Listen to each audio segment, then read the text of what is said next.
Hello বন্ধুরা, আসসালামু আলাইকুম। খুলনা শহীদ হাদিস পার্কের ভিতরে ঢুকবো, সে একটা ভিডিও দেখাবো। আসলে শুক্রবার দিন হাদিস পার্ক অনেক ভিড় থাকে, তার জন্য ঢুকতেছি। ঢোকার মুখেই একটা গেটে ছবি দেখাইলাম, এই পাশে বাম পাশে যে আমাদের গোল চত্বরে সেই ছবিটা দেখাইলাম। চলেন এবার আস্তে আস্তে সামনের দিকে আগাবো, সে ভিডিওটা দেখাবো। আসলে হাদিস পার্কের ভিতরে লাইটের কি নতুন সিস্টেম করতে, ঝকমক ঝকমক ঝকমক এরকম জ্বলবে নেববে।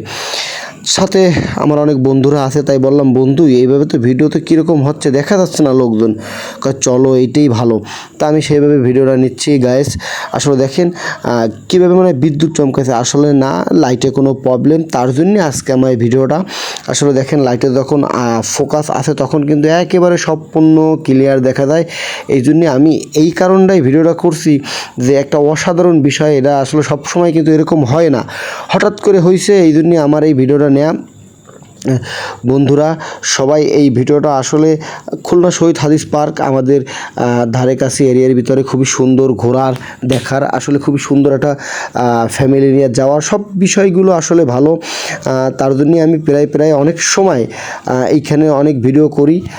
তারপরে দিয়া হলো মুই এদিকে আসলাম ঘুরে, এই একটা দেখাইলাম এই ওই আপনার একটা বন্দুক হাদিস পার্কের ভিতরে ঢুকতে যে শহীদ হাদিস পার্ক মুক্তিযুদ্ধকে বন্দুক থাকে সেইগুলো তো দেখাইলাম। এইখানে তারা ওয়েট মাপে, এই পাশে এক আপু ওয়েট মাপতেছে, সবার ওয়েট মাপতেছে।